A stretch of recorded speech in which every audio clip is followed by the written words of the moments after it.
মূলত আল্লাহ তাআলা ওহীর আগমনকে বুঝিয়েছে, আর অন্ধকার দ্বারা আল্লাহ তাআলা ওহীর অনুপস্থিতি বুঝিয়েছে। এটা দিয়ে আল্লাহ বুঝাতে চাইলেন, ও নবী, কাফির মুশরিকরা আপনারা গালি দেয়, ওরা বলে যে আমি আপনার ভুলে গেছি, আমি আপনার ত্যাগ করেছি, আমি আপনার প্রতি অসন্তুষ্ট। না না, আমি ইচ্ছা করে ওহী পাঠাই না, কারণ সব সময় আলো থাকলে ভালো লাগে না, কিছু সময় অন্ধকারের দরকার আছে না নাই? বুঝে শুনে উত্তর দিয়ে। 24 ঘন্টা আলো, 365 দিন খালি আলো আলো আরো আলো। যদি সূর্যের আলো সব সময় থাকে 365 দিন, ভালো লাগবে? রাতে ঘুমাবেন কেমন? আবার সব সময় ঘুটঘুটে অন্ধকার, আলো নাই, ভালো লাগে? ক্ষেত খামারে চাষ করা লাগবে না, বাজারে যাওয়া লাগবে না। তার মানে আলোরও দরকার আছে, অন্ধকারেরও দরকার আছে। এটা দিয়ে আল্লাহ বুঝাতে চাইলেন, নবী, ওহী নাজিল করার জন্য দরকার আছে, মাঝে মাঝে ওহী বন্ধ রেখে আপনার বিশ্রাম দেওয়ার দরকার আছে। চিৎকার করে বলেন আল্লাহু আকবার। এজন্য আল্লাহ বললেন, ওয়াদ-দুহা ওয়াল-লাইলি ইযা সাজা মা ওয়াদ্দা'আকা রাব্বুকা ওয়া মা ক্বালা ওয়ালাল আখিরাতু খায়রুন লাকা মিনাল উলা। সুবহানাল্লাহ বলেন। ও নবী, প্রভাতের সূর্য কিরণের শপথ, নিঝুম নিস্তব্ধ রাত্রিবেলার শপথ, আলো আর অন্ধকারের শপথ করে আমি বললাম, আপনার প্রভু আপনারে ভুলে যায় নাই, আপনার উপর অসন্তুষ্ট হয় নাই। আমি আল্লাহ ইচ্ছা করে ওহী বন্ধ রেখেছি, কারণ ওহীর একটা পাওয়ার আছে। বারবার ওহী রিসিভ করলে আপনার স্নায়ু এটা সহ্য করতে পারবে না, আপনার দেহ এটারে বরদাস্ত করতে পারবে না। নবী, আমি আপনার প্রতি এত রহম দিলে, এত ভালোবাসি, বারবার ওহী নিতে নিতে আপনার যে কষ্ট হয়, এই কষ্টটা আমার আল্লাহর সহ্য হয় না। এজন্য আমি আল্লাহ ইচ্ছা করে কিছুদিন ওহী বন্ধ রাখছি। সুবহানাল্লাহ পড়েন। তার মানে এই নয় যে আমি আপনার ভুলে গিয়েছি, আমি আপনারা ছেড়ে দিয়েছি। আরে নবী, আমি তো আমার নামের সাথে আপনার নামকে জুড়ে দিয়েছি। লা ইলাহা ইল্লাল্লাহ মুহাম্মাদুর, যেখানে আমার আল্লাহর নাম সেখানে বিশ্ব নবীর নাম আছে না নাই? আযান যখন দেই আল্লাহু আকবারের পরে বিশ্ব নবীর নাম আছে না নাই? একামতে আছে না নাই? আবার আল্লাহর জন্য যখন সালাত আদায় করি, শেষ বৈঠকে বিশ্ব নবীর উপর দুরূদ আছে না নাই? রাফা'না লাকা যিকরাক। ও নবী, আপনার নামকে আমি অনেক উপরে তুলে ধরেছি। আমার নাম যেখানে, আপনার নাম ওইখানে। গোটা বিশ্বব্যাপী আপনার নাম ছড়ায় যাবে। ওরা আপনারে গালি দেয় কবি বলে, ওরা গালি দেয় গণক বলে, ওরা বলে আপনি আফতার, লেস কাটা। আসলে যারা আপনারে গালি দেয় ওরাই লেস কাটা। ওরা আপনারে বলে আপনি নির্বংশ, আপনার ছেলেগুলো বেঁচে নাই, মেয়ে বেঁচে আছে, আপনার নাম নেই আর কেউ থাকবে না। ওই আবু জাহেল, উতবা, শাইবা, ওদের নাম নেই আর কেউ থাকবে না। আপনি লেস কাটা নন, আপনি নির্বংশ নন। ইন্না শানিয়াকা, চিল্লায় বলেন ইন্না শানিয়াকা।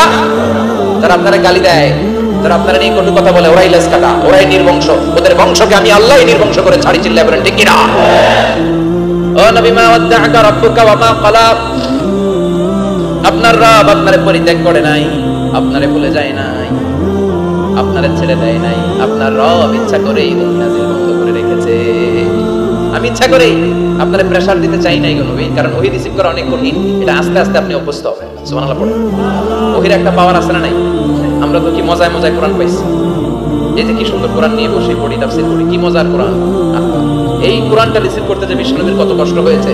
এই কোরআনকে আল্লাহ বলেছেন এটা কাওলান সাকিলা, very heavy and weighty word. এটা অনেক ওজনওয়ালা কথা। ইন্না সানুলকি আলাইকা কাওলান, এটার অনেক ওজন। এই কোরআনটা যদি পাহাড়ের উপরে নাজিল করা হতো, পাহাড়গুলো দুমড়ে মুচড়ে ভেঙে টুকরো টুকরো হয়ে খান খান হয়ে যেত। ঠিক কি না? এত কঠিন বাণী এটা। ও নবী, আমি আলোর সাথে ওহীর মিল ঘটিয়েছি, আলো দিয়ে ওহীকে বুঝিয়েছি। সূর্যের যেমনি কিরণ আছে, তেজ আছে, এই ওহীরও একটা তেজ আছে। এই তেজ, এই কিরণ আপনি সবসময় সহ্য করতে পারবেন না। এজন্য আমি ইচ্ছা করে কিছুদিন ওহী নাজিল করা বন্ধ করে রেখেছি। সুবহানাল্লাহ পড়েন। ইচ্ছে করে আমি নাজিল করি নাই। সব সময় নাজিল হলে আপনার ভালো লাগতো না। বুখারীর বর্ণনা, আয়েশা বলতেন, শীতের রাতে, কনকনে মাঘ মাসের শীতের রাতে যখন বিশ্বনবীর উপর কোরআনের আয়াত নাজিল হতো, বিশ্বনবী ঘেমে ঘেমে একাকার হয়ে যেতে। হাত্তা লা ইয়াতাফাসাদু জাবিনুহু আরাফান, বিশ্বনবীর দাড়ি আর থুতনি বেয়ে ঝরঝর করে পানি পড়তো। আমরা কম্বল গায়ে দিয়ে থাকি আর বিশ্বনবী ঘামে। সুবহানাল্লাহ কইবেন না? এটা কাওলান সাকিলা, অনেক ওজনওয়ালা কথা। আবার বিশ্বনবী যখন ওটের উপরে বসে থাকা অবস্থায় কোরআনের আয়াত নাজিল হতো, ওটের বুকটা মুহূর্তের মধ্যে বালুর মধ্যে, জমিনের মধ্যে লেগে যেত। ঘোড়ায় চড়া অবস্থায় বিশ্বনবীর কাছে যখন কোরআন নাজিল হতো, ঘোড়ার পা গুলো মরুভূমির বালুতে দেবে যেত।